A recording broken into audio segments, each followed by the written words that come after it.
Assalamualaikum warahmatullahi wabarakatuh.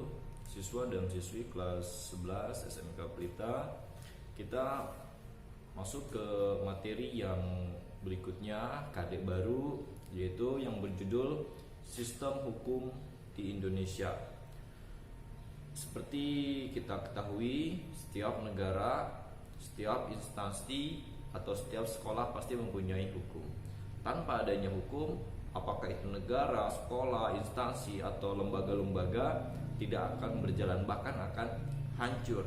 Maka hukum sangat penting sekali bagi suatu negara, termasuk di Indonesia. Di negara Indonesia, negara yang sangat besar, tentunya mempunyai sistem hukum tersendiri.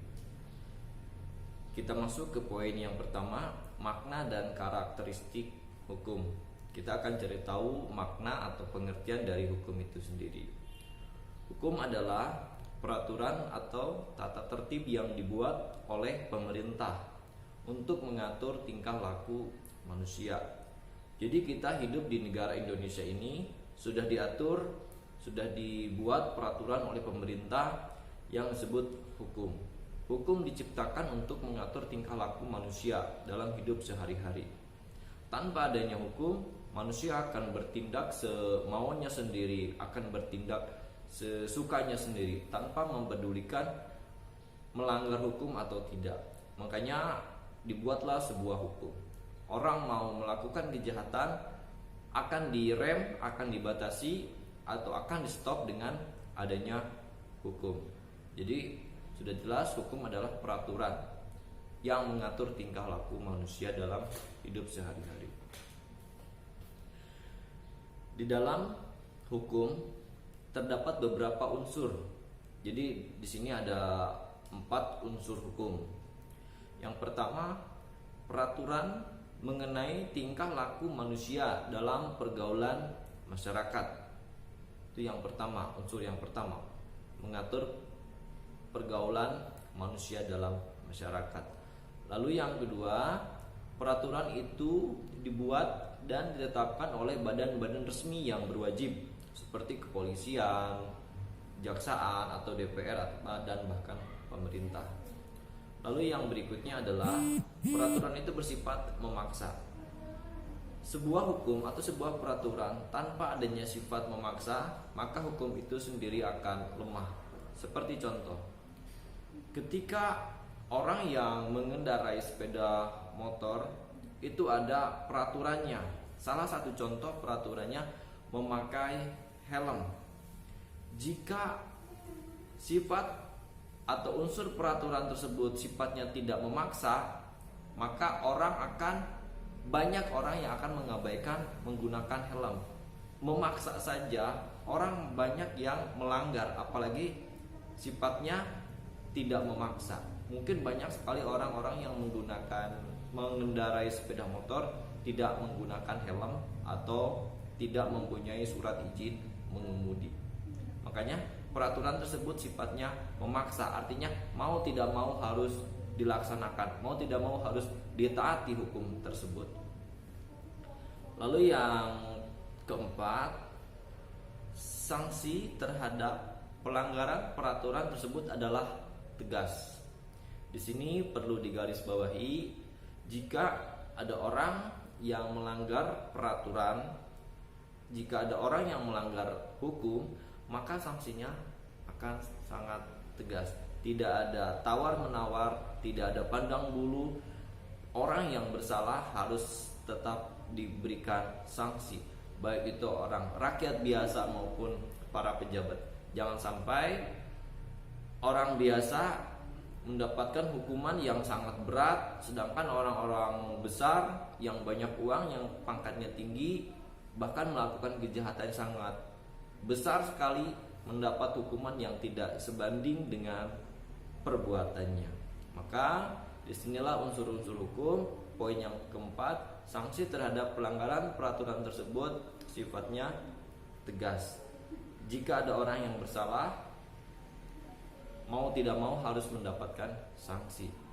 Banyak di masyarakat ketika orang yang tersangkut masalah hukum ketika akan diberikan sanksi, mereka itu terkadang menolak untuk mendapatkan sanksi, padahal sudah jelas salahnya apa, dan di dalam unsur hukum sifat dari sanksi tersebut adalah tegas. Itulah 4 unsur di dalam hukum. Lalu yang menjadi karakteristik dari hukum di sini ada 2. Yang pertama adanya perintah dan larangan.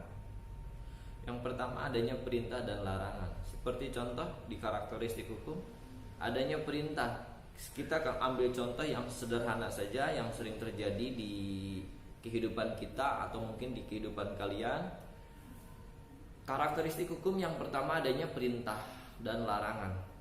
Perintah dari hukum, tadi saya udah kasih contoh, ketika mau mengendarai sepeda motor, perintahnya adalah menggunakan helm, memakai helm atau membawa surat izin mengemudi.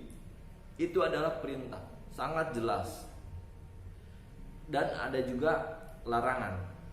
Seperti contoh, tidak boleh mencuri, tidak boleh membunuh, dan seterusnya. Itu adalah perintah. Itu adalah larangan.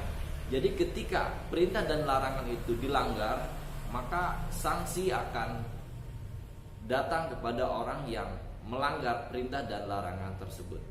Itu yang pertama. Lalu yang kedua, perintah atau larangan tersebut harus dipatuhi oleh semua orang. Jadi kembali lagi ke nomor 1, perintah atau larangan tersebut harus dipatuhi oleh semua orang. Jika orang atau kita tidak mematuhi perintah dan larangan tersebut, maka kita akan mendapatkan sanksi yang setimpal terhadap pelanggaran yang kita lakukan. Yang kedua, tadi yang pertamanya adalah makna dan karakteristik hukum. Sekarang yang kedua adalah penggolongan hukum. Berdasarkan kepustakaan ilmu hukum, hukum dapat digolongkan sebagai berikut. Yang pertama, berdasarkan sumbernya. Hukum dapat dibagi ke dalam 4 golongan. Yang pertama, hukum undang-undang, yaitu hukum yang tercantum dalam peraturan perundang-undangan. Jadi hukumnya sudah dibuat dalam suatu undang-undang yang sering disebut dengan KUHP, Kitab Undang-Undang Hukum Pidana. Yang kedua, hukum kebiasaan, yaitu hukum yang terletak dalam peraturan kebiasaan. Hukum ini tidak ada di dalam KUHP, tetapi sudah menjadi hukum. Artinya hukum tersebut adalah hukum kebiasaan. Karena sering dilakukan, maka akan menjadi sebuah kebiasaan. Itu adalah hukum kebiasaan. Yang ketiga adalah hukum traktat, yaitu hukum yang ditetapkan oleh negara-negara di dalam suatu perjanjian antar negara.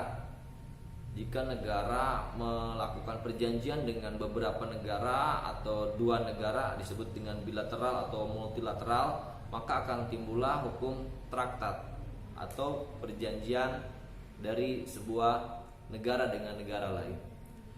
Yang keempat adalah jurisprudensi, yaitu hukum yang terbentuk karena keputusan hakim terdahulu.